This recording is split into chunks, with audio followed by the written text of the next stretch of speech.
Hello, this is Jonita D'souza. How are we today? I'm just checking my camera. We will be today. I want to talk to you about wishing versus desiring. I think it's important, and when it comes to receiving, I think we must get this right. Before we go any further, I would like you to really pause this video and think about anything think about something that you really wish to have, and then think about one thing that you desire that you have. Have these two elements in your imagination so that we can work with this, because then it gets better as I explain. Oh my god, mosquitoes. It gets better and energetically as I explain, because the fact is that often we mistake the use of wish with desires, and we often use this word interchangeably, and then we wonder why it is not manifesting. And if you really look into the power of this word, then you see that they have very different vibrations, and then there is two totally opposite energetics behind these two words as well. So let's dissect it. Okay, wish. So think about the thing that you wish to have.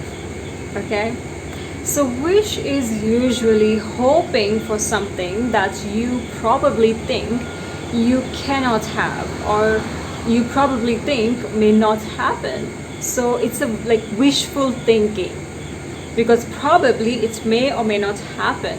For example, I wish I could do that. I wish I could travel to Iceland right now. I wish I had all the money in this world. So wishing is that energy of hoping, but with a knowing that it may or cannot happen. Desires are different. They are your soul's calling. They are your evolutionary impulse. They are there in you. Wishes can come and go. Today you might wish this, tomorrow you might wish something else. Wishes come and go, but desires remain. Desires remain with you until they are fulfilled, and even after they are fulfilled, they are there with you. It doesn't just disappear. You wake up and you feel living that desire. You experience the desires, because desires are given to you to create greater depth in the evolution of your life, greater meaning to your life, greater experience into the sense of life itself. So when you wish about something, the energy behind it is usually kind of lack or victim. So here's where we have to get really careful with our words. Desire. When you think about desire makes you feel, expansive. There is this inner giggle in it. There is this innocence that you feel about this feeling of desire. There is this fire in the belly that you feel. So desire makes you feel like, Wish is like, I wish. So I hope you're getting what I'm saying right here, because the point here is be careful with the words you choose. Yes, so it becomes really important for us to create a very solid foundation about identifying our desires. If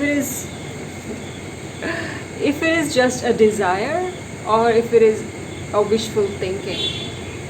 Because when we identify this difference, then they act as the compass to what we are choosing, what decisions we are taking on a regular basis, how we are showing up, what are the doing that we are doing. It is all dependent on this clarification of if our desires are really our desires, or is it just wishful thinking. So the invitation here is to get certain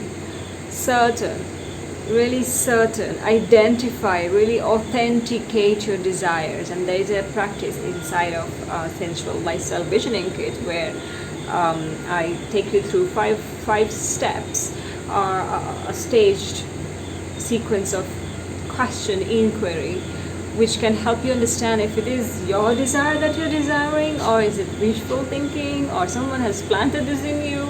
Is it the patriarchy? Is it your family? Is it the society?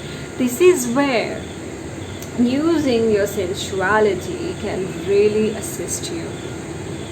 Because when it is a desire, we feel that easeful expansion. When we feel that desire, visualize it, we feel our senses expanding. When it's a wish, this sensual expression or experience of us does not come very naturally. It's kind of like a forceful energy and does not last for long. Which is why I have been raving about the sensual lifestyle visioning process. And I've been getting questions like, why sensual? Why sensual? Why do we bother? Yes, because there is a specific way through our sensuality, through our senses, through the process that I teach, we can recode our body's cellular memory. So here's the thing. A lot of women ask me this, that, the world is falling apart. And you talking about sensuality and all of these things, gestation. Why? Because the reason is exactly this, that the world is falling apart. And sensuality is this dance between the masculine and the feminine energies. It's the gift of our senses to make sense of reality that comes very easily, that comes very naturally to us women. But what we have learned is to utilize it. Okay, the leaf wants to be with me in this video. They're really cute heart shape. Can you see? It's beautiful heart. What we have learned is that we've learned to use our sensuality only in terms of sexuality, and that's what we have learned. Whereas sensuality is a process when we actually get back to our natural essence in our femininity. It nourishes us. It feeds us. The reason we are confused, we doubt ourselves, because we are disconnected to this part of our feminine. We are disconnected from our Shakti, our life force energy. So your capacity to open up to your desires actually reflects how you express yourself in this world. What kind of woman you are becoming, showing up as, contributing in this world. And your desires lead you through that. And your senses make way for that.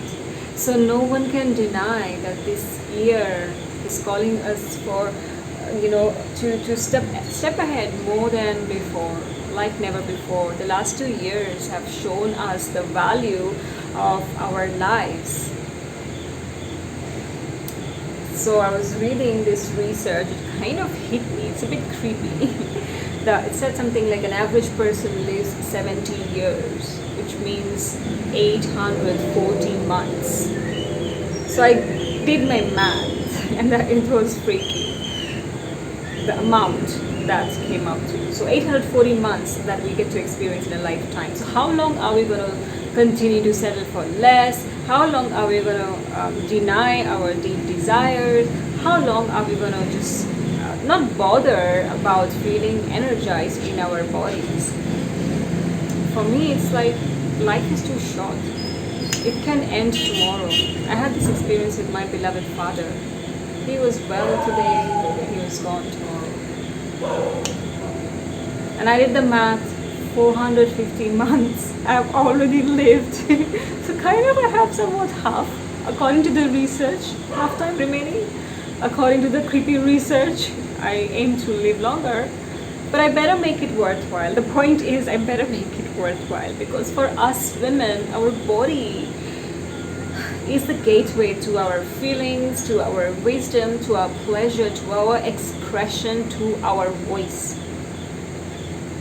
When we vision through this space, it lasts. It lasts for long. No one can take that away from you, not the worldly circumstances. So we've got to learn how to use them for our own good for the long run. So I hope you're getting something out of this, because this entire process of sensual visioning, creating a lifestyle according to the activation of my senses and utilizing it on a regular basis, has really changed my way of life, my way of living. The woman that you see right now, I wasn't this 11 years ago. I was a wreck. I was lost. I doubted myself. I was depressed. I wasn't this person who would be, feeling worthy to even talk to you today. So I hope my experiences and sharing serve you in some way. So if you have any questions, write down, send it to me, ask a comment, share this video with someone that you think may benefit. Talk to me about any question that specifically you will have. So that's all from me. I'm sending you big love and big hearts. Next video I will share about goal setting, visioning, and how are the ways we sabotage ourselves. So that's it from me for today.